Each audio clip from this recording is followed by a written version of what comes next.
আসসালামু আলাইকুম। ইফাতারা শরীফে স্বাগত জানাচ্ছি এনটিভির দুপুরের খবরে। ক্রাউন সিমেন্ট শিরোনাম দেখছিলেন, এবার পুরো খবর।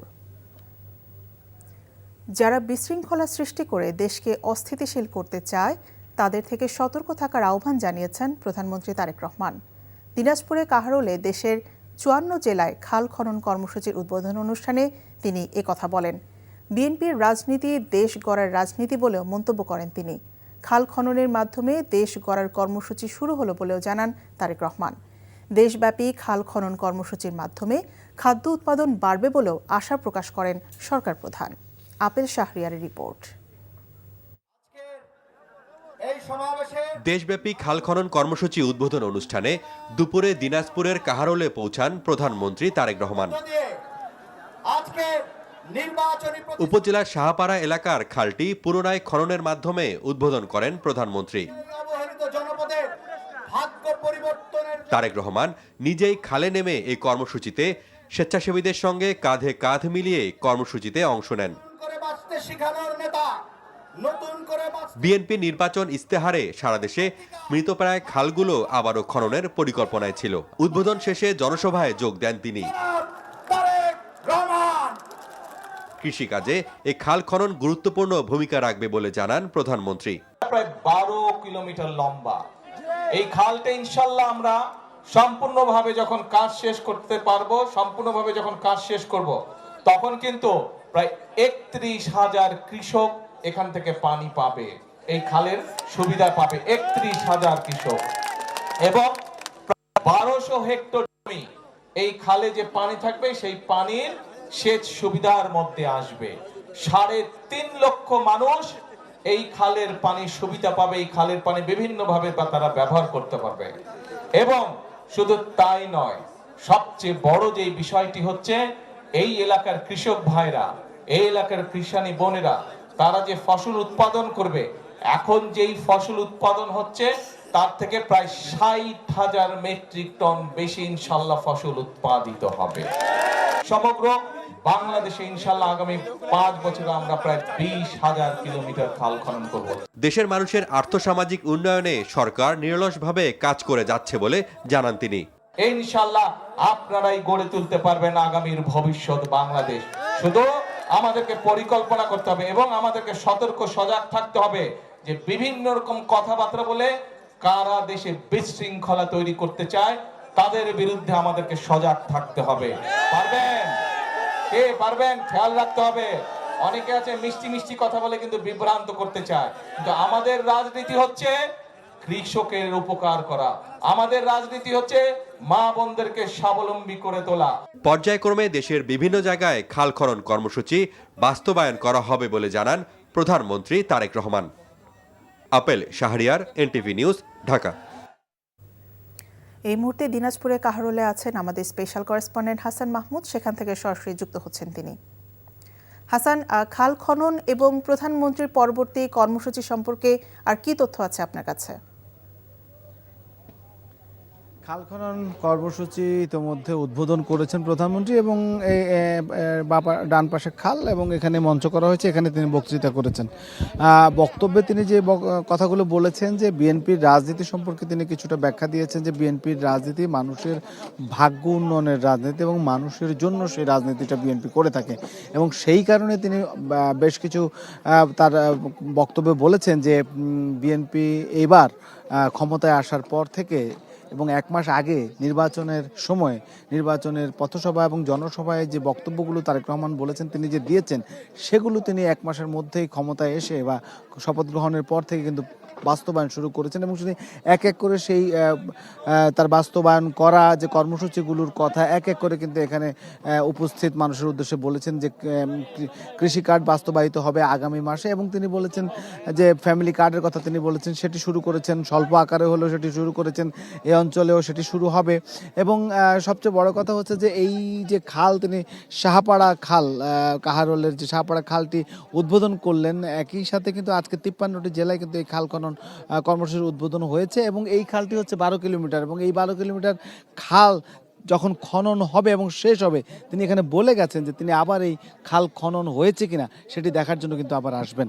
তাহলে তিনি বলতে চাচ্ছিলেন যে এই সময়ে এসে বিএনপি যেভাবে সফলভাবে এগিয়ে চলছে সামনের দিকে এবং সেই কারণে অনেকে কিন্তু বিএনপিকে নিয়ে নানা ধরনের বক্তব্য দিয়ে মিষ্টি মিষ্টি কথা বলে বিভ্রান্তি ছড়াচ্ছে তার বক্তব্যের ভাষায়, এবং সেই বিভ্রান্ত না হওয়ার জন্য কিন্তু তিনি সবার প্রতি আহ্বান জানিয়েছেন যে যারা কেউ যেন বিভ্রান্ত না হয়। আরও একটি কথা হচ্ছে যে মধ্যপ্রাচ্য যে সংকট চলছে, মধ্যপ্রাচ্য সংকটের কারণে তাদের যে বিএনপির যে প্রতিশ্রুতিগুলো দিয়েছে সেগুলো বাস্তবায়নে এখন প্রাথমিকভাবে কিছুটা বেগ পেতে হলেও যে আর্থিক সংকট বা বিশ্ব অর্থনীতির যে সমস্যা সেই কারণে সমস্যা হলেও পরবর্তীতে এগুলো কিন্তু ধারাবাহিকভাবে আগামী অর্থবছর থেকে সেগুলো বাস্তবায়ন করা হবে।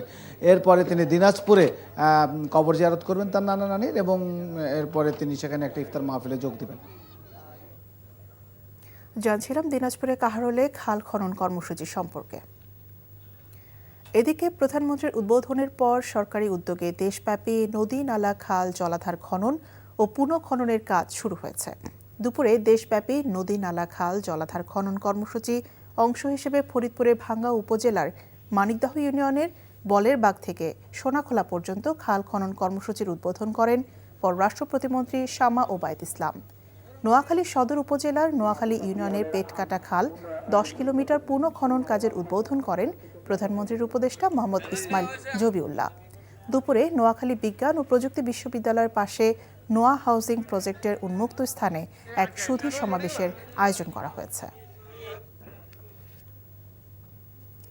ঈদযাত্রার চতুর্থ দিনে ট্রেন যাত্রায় স্বস্তি মিললেও বাসে বাড়তি ভাড়া নেয়ার অভিযোগ করেছেন যাত্রীরা। তবে সড়ক পরিবহন ও সেতুমন্ত্রী বলেছেন বাড়তি ভাড়া নেয়ার কোনো সুযোগ নেই, নিলে দায়ীদের বিরুদ্ধে কঠোর ব্যবস্থা নেওয়া হবে। ঈদের এখনও কয়েকদিন বাকি থাকায় রেল স্টেশন কিংবা বাস স্ট্যান্ডে দেখা যায়নি যাত্রীদের উপচে পড়া ভিড়। HM মেহেদি হাসানের রিপোর্ট। প্ল্যাটফর্ম থেকে ছুটছে ট্রেন, দৌড়ে কোনো রকমে ওঠার চেষ্টা কয়েকজন যাত্রীর।